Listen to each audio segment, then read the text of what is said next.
प्रकट करता हूँ कि आप आए, क्योंकि मैंने सुना है इस शहर में किसी की दादागिरी चलती है। कोई समझता है कि प्रेस वाले हों या कोई ऐसा किसी और को साथ देगा तो उसको ठीक कर देंगे। तो मुझे लगता है कि आप सब लोग बहादुर लोग हो और समाजवादी पार्टी के इस प्रेस कॉन्फ्रेंस में आए हो। सबसे पहले मैं कहना चाहता हूँ कि आज जो सरकार चल रही है वो सरकार बीजेपी की नहीं है, और हम जो मदद कर रहे हैं इस सरकार को, चले हमारे पास भले 2 MLA हैं, लेकिन हम सिर्फ इसलिए मदद कर रहे हैं कि बीजेपी जैसी पार्टी इस देश में ख़त्म होना चाहिए। हमारी पार्टी छोटी हो जाए चलेगा, लेकिन हम बीजेपी जैसी पार्टी को इस देश में बर्दाश्त नहीं कर सकते। हम जो है सेकुलरिज्म के प्रहरी हैं, लेकिन आज हमें अफसोस है, छोटे बात में, हम जिस पार्टी को सपोर्ट कर रहे हैं, जिस सरकार को, वो सरकार भी कहीं ना कहीं हमारे साथ नाइंसाफ़ी कर रही है। अगर मैं पूछूं, आज यहाँ के MLA से मंत्री कैबिनेट मिनिस्टर बन गए, और कहते हैं ना, खुदा जब हुस्न देता है नज़ाकत आ ही जाती है। कदम रुक रुक के रखो, कदम बल खाई, कमर बल खाई जाती है। बहुत नखरे आ गए हैं, बहुत हाँ वहाँ वहाँ बचता रहता है चारों तरफ। माइनॉरिटी डोमिनेटिंग एरिया है, 5% रिजर्वेशन हाउस के अंदर खड़े होकर के कांग्रेस और राष्ट्रवादी समाजवादी पार्टी के साथ खड़े होकर के बार बार 5 साल तक मांगती रही जब बीजेपी की सरकार थी। आज बीजेपी खत्म हो गई, अब हम लोगों ने बीजेपी के खिलाफ गए, हम सब। सरकार आई सेकुलर। जो लोग डिमांड कर रहे थे, जिन्होंने 5% रिजर्वेशन के लिए ले हाउस के अंदर आवाज़ उठाई थी, वो आज खामोश क्यों है? रिजर्वेशन क्यों नहीं देते अभी इनके हाथ में? ये तो अपनी कलम से दे सकते हैं ना, क्योंकि हाईकोर्ट ने कह दिया दे सकते हैं। आज सचिन वाजे नाम का अफसर, जो ख्वाजा यूनुस के कत्ल में मुलविस था, जिसमें 14 अफसरों का नाम था, यही कांग्रेस और एनसीपी, खासतौर से एनसीपी जिसके हाथ में वो मिनिस्ट्री थी, इन्होंने 10 लोगों का नाम निकाल दिया उसमें से। पर केस नहीं चलेगा, क्योंकि मुसलमान का खून था ना, और उन अफसरों को तरक्की देकर उनको नौकरी दिया। 4 बचे थे सचिन वाजे। ये सरकार अभी आई फिर से, बीजेपी सरकार में। मुझे फडणवीस जी कहते हैं कि हमारे पास प्रपोजल आया था, लेकिन हमने इसको नहीं लिया। और आज राष्ट्रवादी के होम मिनिस्टर होने के बाद, कांग्रेस एनसीपी की सरकार होने के बाद, उस सचिन वाजे जिस पे ख्वाजा यूनुस के खून का इल्ज़ाम है, कोर्ट में मुकदमा चल रहा है, मुकदमा चलते चलते भी उन्होंने उसको ले लिया। ये नाइंसाफ़ी है कि नहीं है? उसके बाद मैं पूछूं उनसे कि पवार साहब, याद कीजिए, आप जब पहली बार राष्ट्रवादी पार्टी बनी थी और आप आए थे रेडियो क्लब में, हम लोगों से मीटिंग किए थे, तो आपने कहा था कि जब हमारी सरकार आएगी महाराष्ट्र में, हम इस्माइल यूसुफ कॉलेज, जो मुसलमानों की प्रॉपर्टी है, गवर्नमेंट ने लिया, हम उसको मुसलमानों को वापस दे देंगे। दादर के अंदर हिंदू मिल डॉक्टर भीमराव अंबेडकर साहब का, वहाँ पर उनको दी जा सकती है। लेकिन सरकारी ज़मीन सैकड़ों करोड़ की, लेकिन जो मुसलमानों के सर इस्माइल यूसुफ के पैसे से ख़रीदी हुई ज़मीन थी, जो माइनॉरिटी के लिए बनी थी, वो पूरी ज़मीन सरकार ने लिया, और आज तक कांग्रेस और एनसीपी ने वादा करने के बाद भी नहीं दिया। मैं मांग करता हूं कि सरकार आपकी आ गई है, अब आप दे दीजिए उसको। हज कमेटी माइनॉरिटी का है कि नहीं है? कौन है चेयरमैन हज कमेटी का? किधर है कमेटी? किधर है? हज कमेटी है ही नहीं। उर्दू एकेडमी, उर्दू पे मुसलमान हो गई है, हालांकि उर्दू तो सबकी ज़बान है। उर्दू एकेडमी को कितना, 1 करोड़ रुपया, वो भी खर्च नहीं करते। दिल्ली में 15 करोड़, 25 करोड़ आंध्रा में, जम्मू एंड कश्मीर में 50 करोड़, 25 करोड़, और महाराष्ट्र में 1 करोड़, वो भी खर्च नहीं होता। उर्दू एकेडमी का चेयरमैन कौन है? कोई नहीं। जब बनी थी 23 लोग थे, आज ये कोई है नहीं, संभर गए, 2-3 बचे हुए हैं। सारा काम जो है बाहर से करवाते हैं उर्दू एकेडमी का। मौलाना आज़ाद फाइनेंस कॉरपोरेशन किधर है? किसी को पैसा नहीं मिल रहा है, और जिनको लोन दिया उनसे लोन वसूलने के लिए उनको नोटिस जा रही हैं। ये हालत चल रही देश के अंदर। मुमरा में 8वीं से बढ़ के कोई स्कूल है क्या? 8वीं से के ऊपर स्कूल, सरकारी स्कूल है ही नहीं। हमारी डिमांड है कि जल्द से जल्द मुमरा में 10वीं तक कुछ स्कूल हुआ होगा, 8वीं तक था सबका। टोरेंट कंपनी आ गई, अरे भाई, मैं मानता हूं कि गुजराती लोग सब व्यापारी होते हैं, वो राजा नहीं बन सकते। दिल्ली में गुजराती बैठा है, लेकिन यहाँ तो गुजराती नहीं है ना, यहाँ तो राजा लोग बैठे हैं ना, जो सरकारी लोगों की सेवा करने। टोरेंट कंपनी क्यों दे दिया यहाँ पर लाकर? सारे माइनॉरिटी इलाके में दे देते हो, टोरेंट कंपनी लाकर दे दिया। अब ये जो है मारवाड़ियों की तरह पैसे वसूलेगी लोगों से। तो इन चीज़ों पर मैं सरकार से पूछना चाहता हूं कि आज क्यों ऐसा होता जा रहा है। अस्पताल नहीं,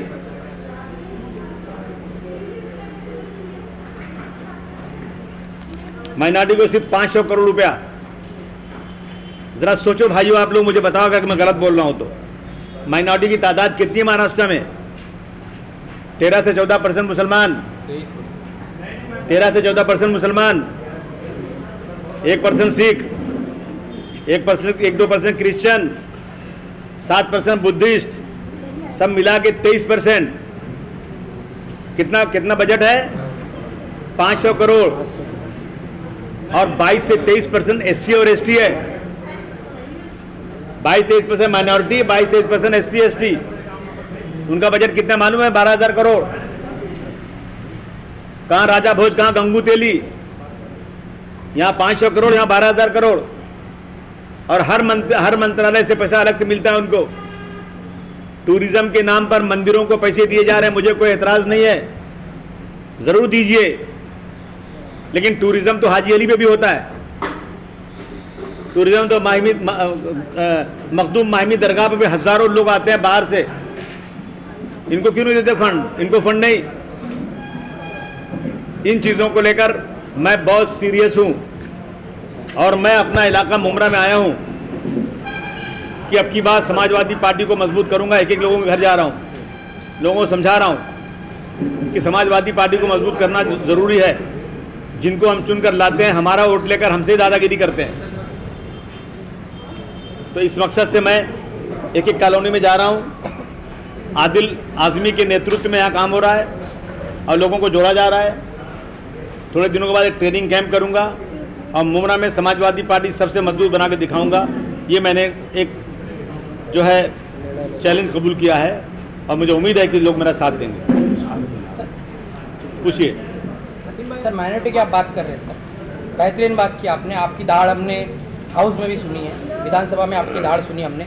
बाबरी मस्जिद का चाहे मामला हो, फिर चाहे माइनॉरिटी के हुकूक के लिए मामला हो, इस शहर में आप आए हैं, आपके अकेले इकलौते जो मशहूर यहाँ के लीडर है जनाब आदिल खान आजमी। एक शिकायत है समाजवादी पार्टी से, एक दौर था जब काफ़ी दबदबा था इस पार्टी का शहर में, लेकिन अब एक तरह से ये काफ़ी अकेले पड़ गए आदिल खान आजमी। और इस चीज़ को, दौरे को इस तरह से भी देखा जाएगा कि शायद अब इलेक्शन करीब है तो आप यहाँ हैं। क्या जवाब देंगे इस बात का? क्योंकि और भी कई मसले हैं सर। माइनॉरिटीज़ की आप बात कर रहे हैं, लेकिन सर शहर में ड्रॉप आउट्स हद से ज़्यादा, स्कूल की बात की आपने। दूसरी चीज़ नशे को लेकर कोई बात करने को तैयार नहीं है। आखिर ऐसा क्यों सर? नहीं, देखिए ऐसा नहीं है। नशे को लेकर हमने, नशा की बात हमने मुमरा के लिए भी किया है और मुंबई में बहुत सारे इलाकों को लिए किया है। आपको पता है, अगर आप अमेरिका गए होंगे या पढ़ा होगा आपने, तो अमेरिका में ब्लैक लोगों के साथ नाइंसाफ़ी की गई, तो आज वही ब्लैक लोग वहाँ पर नशा बेचते हैं, वही अटैक करते हैं, वही मर्डर करते हैं, वही सब क्राइम करते हैं। उनको बिल्कुल अलग थलग छोड़ दिया गया। उनके साथ वही हालत माइनॉरिटी की यहाँ पर हो रही है। हमें अलग थलग छोड़ने की कोशिश हो रही है। हमने फडणवीस के ज़माने में भी, और ये अनिल देशमुख साहब ने मुझे हाउस के फ्लोर पर कहा कि मैं एक मीटिंग बुलाऊंगा और यहाँ पर जो है नशा बिल्कुल ख़त्म करने के लिए हम लोग काम करें। कुछ नहीं हुआ अब तक। कल हमारे एरिया में 2 नशा करके लड़कों ने एक 26 साल के जवान को कल मार दिया, उसको मर्डर कर दिया। ये हो रहा है, बिल्कुल सही बात है। ये सरकारें नाअहल हैं। ये किसको पकड़ रही है? हीरो हीरोइन को लाके चमक दमक दिखाकर उनको पकड़ के खाली दिखा रहे हैं ये कि भाई इनको हम अबे नशा तो कॉलेजों में, स्कूलों में, महलों में, चारों तरफ हो रहा है। उनको पकड़ने की ज़रूरत है।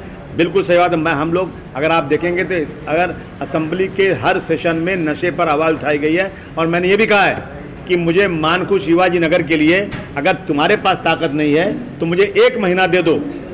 अगर मैंने नशा नहीं बंद कर दिया मैं राजनीति से इस्तीफा दे दूंगा, लेकिन मुझे ताकत दो, पुलिस वाली ताकत। मुमरा के लिए क्या किया जा सकता है? वही किया जा सकता है, मुमरा के लिए भी, हर जगह के लिए। होगा कब सर? लेकिन ये तो उसे पूछो ना जो सरकार में। मैं कैसे बताऊँ आपको? ये तो जवाब मतलब सरकार है तभी काम होगा सर? नहीं, बिल्कुल 100%। पुलिस तो कहाँ बात सुनती है? पुलिस तो बात पुलिस तो जब उसको सरकार फोन करती है ना तो खड़े हो जाते हैं वो। अपने कमरे में खड़े होकर yes sir yes sir yes sir मैं करता हूँ, साले बैठे रहते हैं, बात ही नहीं करते। तो ये हालत है सरकार की वजह से। मतलब इस तरह मजबूत आवाज़ें उठना चाहिए आपका। बिल्कुल, अब जब आवाज़ें उठेंगी आप लोग सब इसको दिखाएंगे तब इनको घबराहट होगी। मुमरा के जवान, मुमरा के लोग पूछेंगे, उनसे जाकर सवाल करेंगे कि भाई तुम जो है आज सत्ता में बैठे हो, तुमने क्यों नहीं रिजर्वेशन दिया, तुम क्यों नहीं यहाँ माइनॉरिटी का आवाज़ उठाते हो। में आपने जो बातें बताई थी तो उसके बारे में आप सीएम से या जो अपनी कॉमन मिनिमम प्रोग्राम है तीनों पार्टी का उस ताल्लुक से बात करने वाली एक बात। कॉमन मिनिमम प्रोग्राम हमको बुलाते नहीं वो लोग, और हम जब मिलते हैं हमेशा बात करते हैं। हमने 50 बार बात किया है। जब हाउस में इन्होंने कहा कि मुझे गर्व है कि बाबरी मस्जिद शिवसैनिकों ने तोड़ा, मैंने कहा तुम्हारी सरकार नहीं है, तुम्हें गर्व है। ये गर्व तो मुझे दे दो कि मैं सरकार ही गिरा दूँ। इस तरह बात करने वालों की ये कोई मतलब है क्या?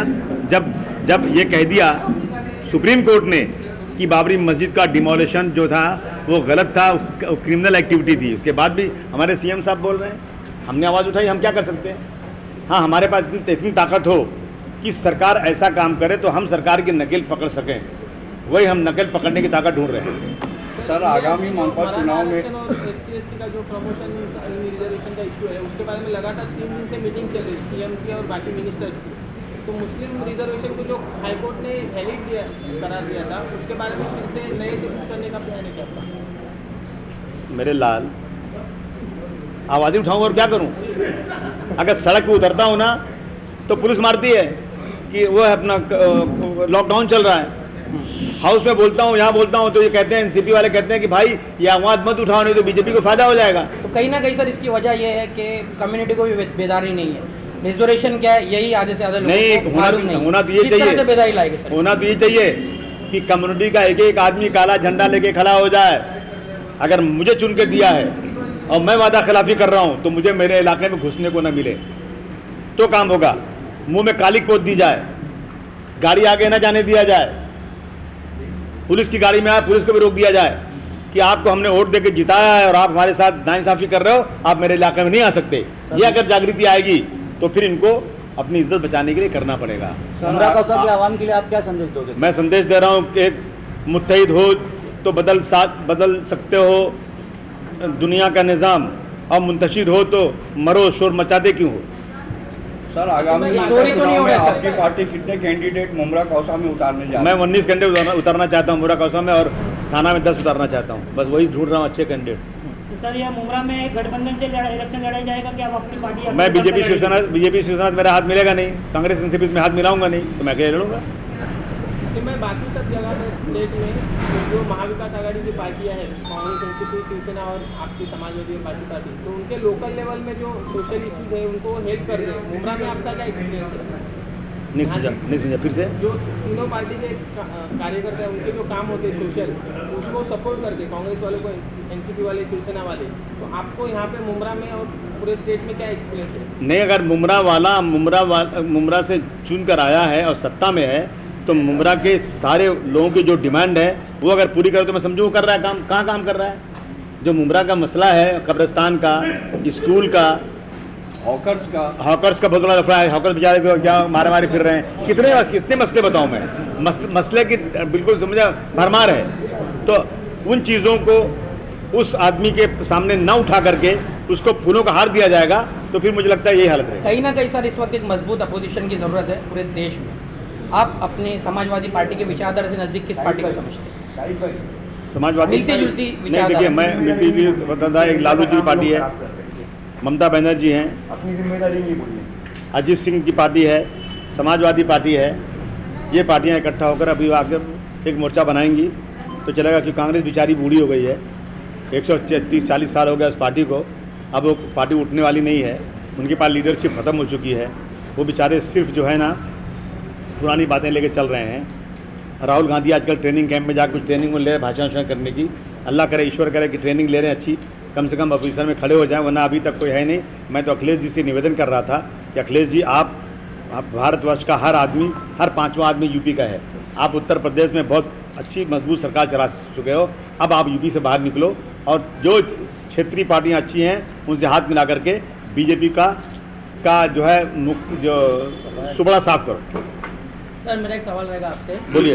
अभी जैसे आपने बताया कि 19 कैंडिडेट आप मुमरा में उतारने वाले हैं। जी। अगर इस पर आपने जैसे बताया अभी कि जो आपकी पार्टी मुमरा में आती है तो आपका क्या जो रहेगा कि आप से काम करेंगे, जो आपने मुद्दा सब बताया उस पर काम करेंगे? मैंने जिस तरह से गोंडी में काम किया, आप आगे देख लीजिए, कोई एक सड़क कच्ची नहीं है भाई।